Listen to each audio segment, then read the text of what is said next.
कंबर जैदी की तरफ जाएंगे। कंबर बताइएगा, समाज जब मुकम्मल हो रही थी तो चीफ जस्टिस ने ये रिमार्क्स दिए कि कितनी देर में हम वापस आएंगे कुछ कह नहीं सकते। तो अब इतलात क्या मौसूल हो रही हैं? क्या चीफ जस्टिस ऑफ पाकिस्तान अहाता अदालत में मौजूद हैं या जजेस लॉजेस में मौजूद हैं या अदालत से कहीं जा चुके हैं?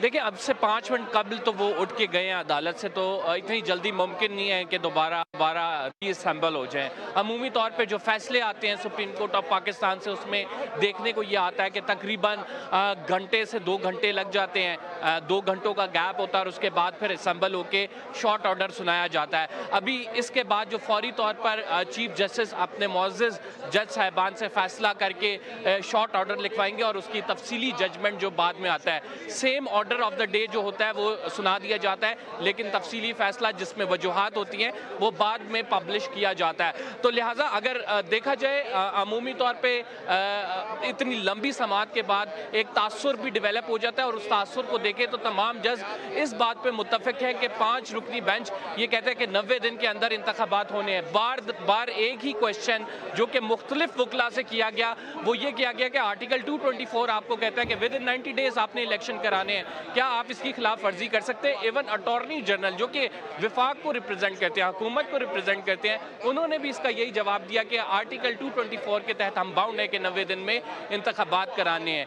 अब जो है अदालत ने ये देखना है, अदालत इस हवाले से फैसला देगी। अदालत कहती है कि किसी भी डेट का तयन करना बहुत ज़रूरी है। चीफ जस्टिस के वाज़ेह रिमार्क्स आए आज, जिसमें चीफ जस्टिस ने कहा कि हम सिस्टम को मफलूज नहीं होने दे सकते, आइन के तहत सिस्टम चलना चाहिए, और आइन का आर्टिकल 224 अगर ये कहता है तो कोई ना कोई डेट देनी चाहिए। अदालत एक जो क्वेश्चन है उसका तयन करी थी, और वो क्वेश्चन नाजरीन तक पहुँचाना बड़ा ज़रूरी है।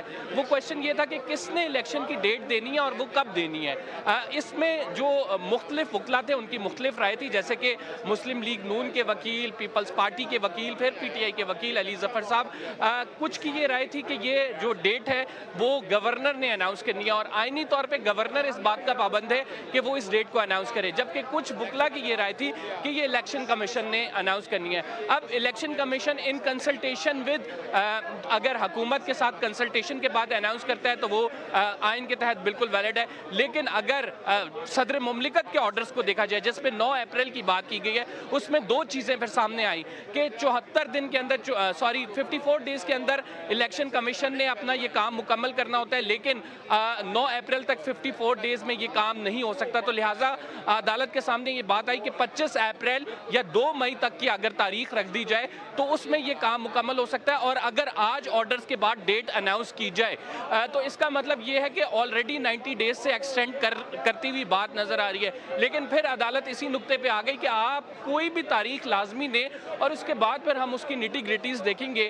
कि उस तारीख पर अमल होता है या नहीं। जस्टिस उमर अता बंदयाल के अहम रिमार्क्स जो सामने आए वो ये थे कि आपकी जानिब से अगर कोई तारीख दे दी जाती है और खुदा ना करे कि उसमें कोई मुल्क में कोई एमरजेंसी की सूरत हाल होती है, तो अदालतें हमारी खुली हैं, आप दोबारा अदालत आ सकते हैं, और वो फिर हम मामला देखेंगे कि अदालत ने उसमें आगे किस तरह चलना है। लेकिन अदालत इस बात पे मुत्तफिक नजर आई, तमाम जजेस बार बार ये क्वेश्चन करते रहे कि अगर आपकी आइनी तौर पे ये जिम्मेदारी है तो आपने ये अदा करनी है, और किसी ना किसी ने वो जो है डेट अनाउंस करनी है। अभी अदालत अपनी जजमेंट में इस बात का तयन करेगी, आया कि इलेक्शन कमीशन इस चीज़ का जिम्मेदार है या गवर्नर इस चीज़ का जिम्मेदार है, क्योंकि आइंदा भी ये लॉ पॉइंट सेटल किया जाएगा कि हुकूमत में किसकी जिम्मेदारी होती है, गवर्नर की जिम्मेदारी होती है, इलेक्शन कमीशन की जिम्मेदारी होती है, या सदर मुमलिकत का ऑर्डर जो है उसके तहत इंतखाबात होंगे। तो इसके हवाले से अदालत बड़ी वाज़ेह है, 90 दिन में इंतखाबात होने हैं, ये लॉ पॉइंट आज सेटल हो जाएगा। लेकिन इस तमाम मामले में जो कि मुस्लिम लीग नून है उसका मौक़िफ़ बड़ा ज़रूरी था, चूँकि हुकूमत में भी है मुस्लिम लीग नून और मेजर पार्टी है, और प्राइम मिनिस्टर भी उनके। मुस्लिम लीग नून ने कहा कि ये केसेस ऑलरेडी हाई कोर्ट में चल रहे हैं, और इन केसेस को हाई कोर्ट में चलता रहने दिया जाए।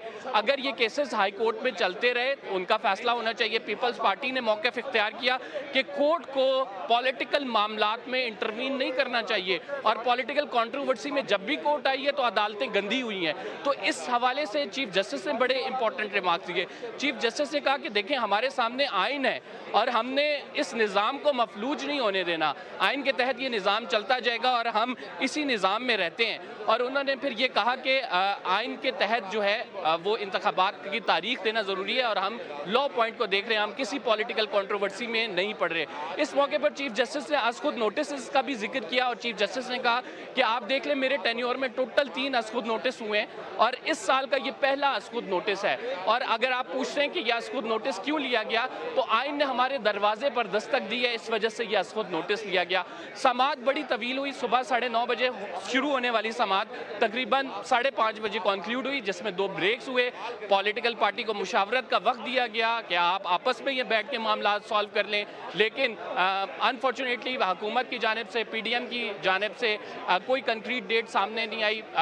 जो हमारी PTI के वकला से बात हुई, PTI के वकील एवन फवाद चौधरी जो कि लीडर हैं, उनके सीनियर वाइस प्रेसिडेंट हैं, उनका भी ये कहना था कि हम तैयार हैं, अगर PDM की जानिब से कोई अप्रैल की डेट दी जाती है तो हम इस पर सोचेंगे ज़रूर। लेकिन अदालत के सामने ये मामला आ ही नहीं सका। अदालत के सामने सारे लॉ पॉइंट से रिलेटेड मामले आए और फिर गवर्नर के वकीलों ने आखिर में, गवर्नर KP और गवर्नर पंजाब के वकील ने आखिर में अदालत में दलाइल दिया और उसके बाद ये केस जो है कंक्लूड कर दिया गया और अभी जो है फैसला महफूज है। कुछ देर बाद ये फैसला सुनाया जाएगा। अभी अगर तासुर आम तौर पे देखा जाए, जो वकला से भी हमारी बात हुई है, एक मोहतात अंदाजे के मुताबिक यूनैनिमस फैसला दिखाई दे रही है।